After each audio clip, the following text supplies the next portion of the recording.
And I'm going to catch up because I made a mistake yesterday. I repeated one of the lessons of the Tao. So what we're going to do is read 17 and 18, as I stated. Um, Again, this isn't an translation of the Tao Te Ching. This is Wayne Dyer's interpretation of the Tao Te Ching. For whatever reason, I resisted this book for the 20 years, almost 20 years that I had it, preferring to dive into the Tao itself, the Tao Te Ching, and not reading an interpretation.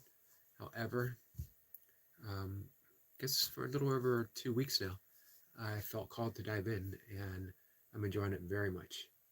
So, um, 17 and 18 and a few others are difficult for many people to get through because it deals what sounds like political issues. However, the Tao itself is never political.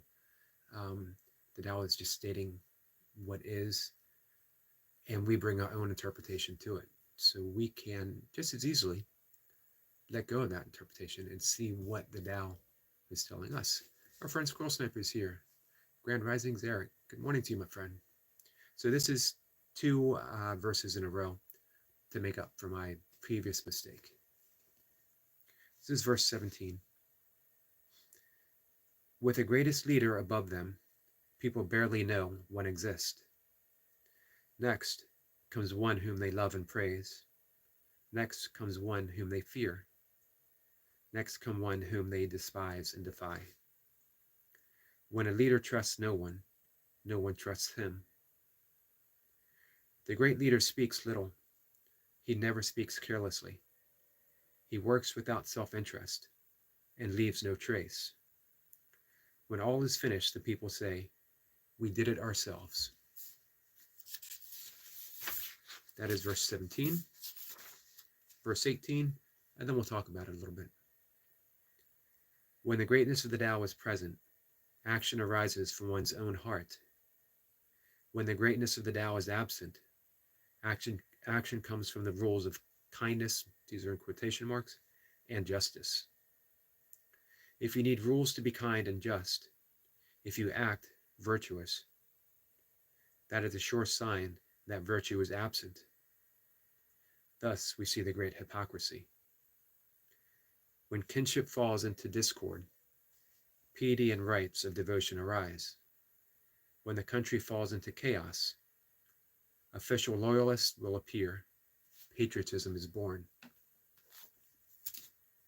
So let's address this one first, and then we'll go into the previous, verse 17, that a lot of people get the idea that what is being said here is that a country or society shouldn't have rules, shouldn't have regulations, and that patriotism in and of itself is wrong.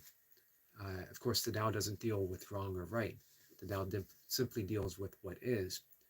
And what it's saying is that our natural spontaneous response to the world is always loving, is always one of kindness. And we don't need rules and regulations to be kind. We just need to recognize our own innate kindness.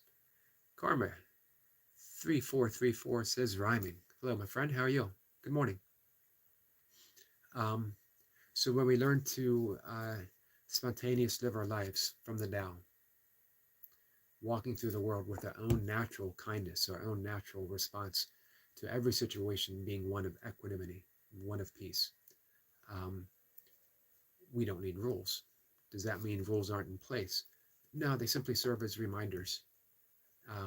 We ourselves move through the world independent of the rules because we don't need them to keep us in line.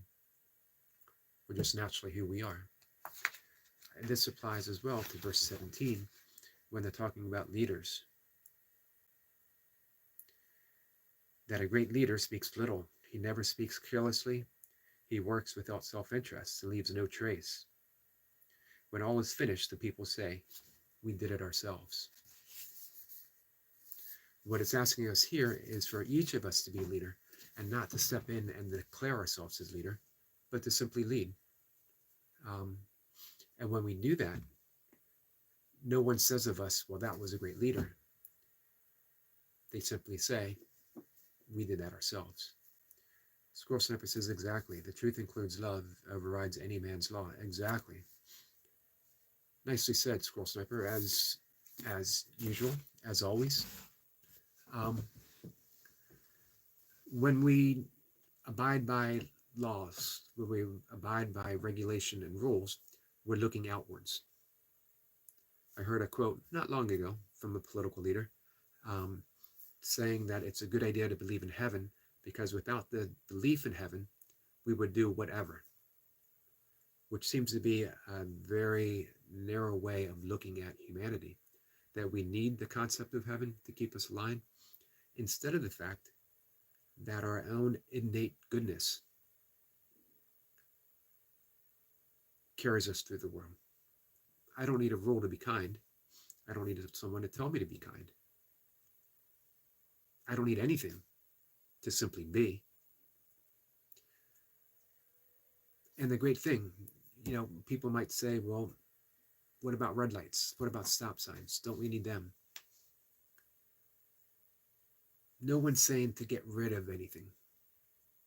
However, when you see a stop sign, you don't need a stop sign to say, be careful, be aware, be mindful.